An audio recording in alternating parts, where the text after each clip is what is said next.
السلام عليكم ورحمه الله. سعيده بلقياكم من جديد. كيف كتشوفوا الصوره نشارك معكم تشكيله ديال الحلويات ديال العيد متنوعه، وكذلك غنشارك معكم واحد السر كيفاش تجيكم تعليكه لاصقه في الحلوه وما تزيحش ليكم. هاد الوصفه سجلوها العيد غتنفعكم وتهنيكم. ما عليكم فقط انكم تخليكم معايا باش تكتشفوا معايا جميع الوصفه.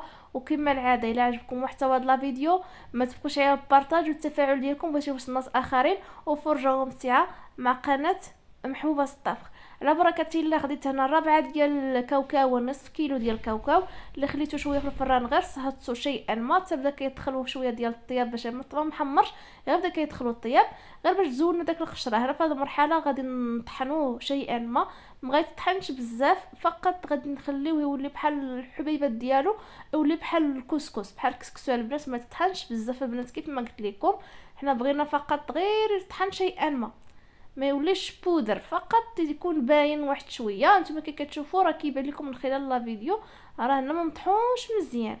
بنفس الطريقه غادي نعملوا في القصريه، وغادي ناخذ ثاني كميه المتبقيه اللي عندي وغادي نطحنها بنفس الطريقه يا البنات على هذا الشكل. طريقه سهله واضحه.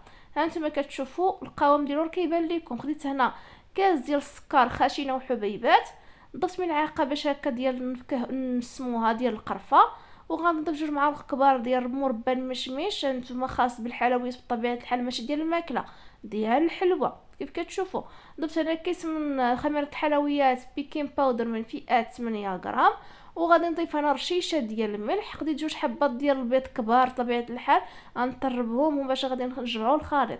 في حاله عندكم البيض صغير راه كتعملوا 3 حبات ديال البيض، انا راه عندي البيض هنا كبير شيئا فقط اكتفيت بجوج حبات ديال البيض. هانتوما غادي نطرب هذا البيض مزيان كيف كتشوفوا هنايا في الصوره. غنمشي معكم هنا بتفصيل وميل باش هكا تحصلوا على نفس النتيجه وتنجح معكم هاد المعلكات كاملين. هاد الغريبات اللي غنحضر معكم تنجح معكم. هنا الزيت غادي نضيفوا 4 المعالق بالحساب ديال الزيت، 4 المعالق كبار ديال الزيت النباتيه كما هي موضحه في لا فيديو. هانتوما مقادير بسيطه وسهله ماهله. ثم كذلك هنا في هذه المرحله غنديزو للمرحله باش نجمعوها. كنضيف البيض دفعات بشويه بشويه وانا كنجمع. القوام ديال هذا الخليط خص يكون شويه خفيفه باش كتجيكم الحلوه ديالكم معلكه، ما خاصش تكون ثقيله باش ما تجيكمش فاش تعملوها في الفران تجيكم يابسه. خليوها شويه خفيفه باش هكا تنجح معاكم الحلوه. انا كنضيف البيض وفي نفس الوقت كنجمع. هانتوما كيبان لكم القوام ديال هذا الخليط من خلال لا فيديو راه خفيفه وكتلتصق. قسمتها ل4 كويرات على هذا الشكل باش هكا نقسموا كل كره على حده. اي وحده غادي نكوها وانتما الاختيار ديال النكهات حسب المتوفر عندكم في البيت.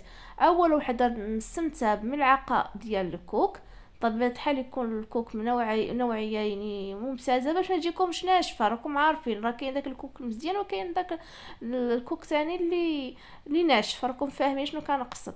دخلت فيها الكوك مزيان على هذا الشكل، ثم غادي نخليها جانبا. وكذلك البلاستيك ما استغناش عليها باش هكا ما يضرناش على البرد. خديت الكره الثانيه نستعملها بفلون كراميل، ساشي ديال فلون كراميل. غادي نسمو الحلوه ديالنا ندخل فيها داك الفلون مزيان البنات فقط ونجمعها.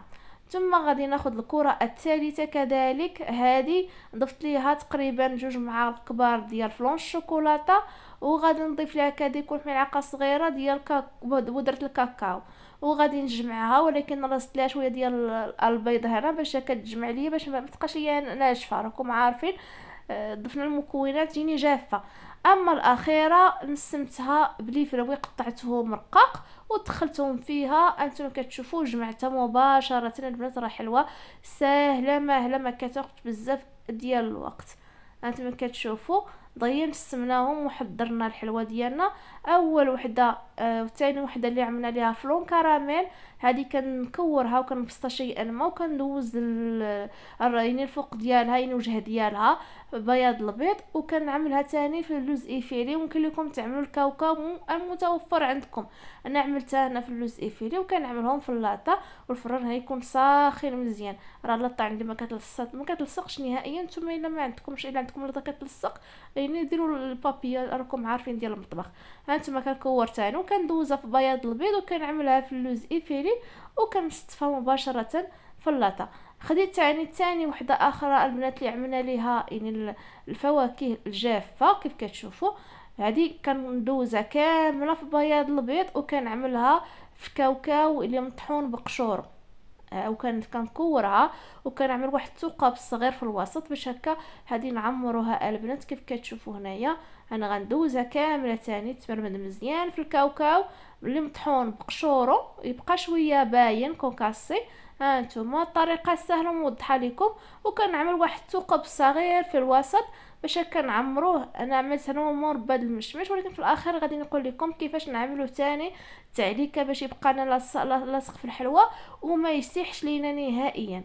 اما الاخرى اللي عملنا ليها البنات اللي درنا ليها اللي درنا ليها الكوك، هذه كنكورها وكنعمل شويه واحد الدهنه خفيفه ديال الماء زهر وكنكور وكنعملها في السكر كلاصي سبيسيال. هانتوما وكنغطيها مزيان بالسكر كلاصي كون سبيسيال. الا عملتو الاخر العادي ضيفوا ليه شويه ديال النشا باش كيبقى لكم ثابت في الحلوه. خديت انا القرقعه كنعمل في الوجه ديالها على هذا الشكل غير باش يعطينا واحد الزين وتنورك عليها واحد شويه. صافي هنا غادي نعمل لاطه ديالنا في الفران والعافيه بكم نكون فوق منها البنات غير 5 دقائق غير باش كتشقق ونطلعها للفوق. الاخيره ديال الكاكاو نفس الشيء كندهن خفيفه في ما زهر وكنكور وكنعملها في السكر كلاصي. هانتوما وكنعملها تاني كنستف اللاطه كيف ما قلت لكم ما كتلاصقش ليا نهائيا. في الاخير غادي نعمل الاصبع ديالي من الفوق غير نورك عليها شيئا ما وغادي ندخلها مباشره في الفران حتى هي واحد 5 دقائق غير تشقق ونطلعها للفوق. ما نفوت 2 دقائق كنحيدها باش هكا تبقى لكم معلكم وما تجيكمش ناشفه. هذه التعليكه اللي قلت لكم كتضيفوا يعني شويه ديال المربى ديال المشمش ونص كاس ديال السكر تخليها حتى تطبخ مزيان البنات. التعليكه خطيره ومن بعد كتعملوها في الاخر كتبقى لاصقه لكم في الحلوه وما كتسيحش. ولكن خلوا المربى والسكر يعني في البوطه مزيان تطلع فيه الغليه واحد شويه باش تبقى لكم الحلوه ديالكم وهاد التعليكه تبقى لكم لاصقه. وهذا الشكل ديال الحلويات اللي حضرت معكم متنوعه بربعه ديال الكوك فقط حضرت معكم كتجي بنينه ولذيذه ومعلكه البنات وهشيشه ما تشبعوش منها نهائيا. جربوها بهاد المقادير اللي عطيتكم وانتم اللي كتحكموا يعني في النكهات يعني حسب الاختيار ديالكم حسب المتوفر ديالكم. غير الفران البنات ما تفوتوش عليها 5 دقائق في الاسفل وما تفوتوش على 2 دقائق في الفوق باش هكا تبقى لكم الحلوه ديالكم بنينه. راه كل ما بردات راه كتجي تاني كتتنشف غير واحد شويه وحيدوها في الفران. على اي كنتمنى الوصفه ديال اليوم تنال الاعجاب ديالكم. الا عجبكم لا فيديو ما تبخلوش على البارطاج ديالكم والتفاعل ديالكم. حاولوا توصلوا الفيديو على اكبر من اللايكات ومعنا ان شاء الله فيديو اخر ان شاء الله وبوصفه اخرى ان شاء الله. دمتم في رعايه الله في امان الله وبالصحه والعافيه.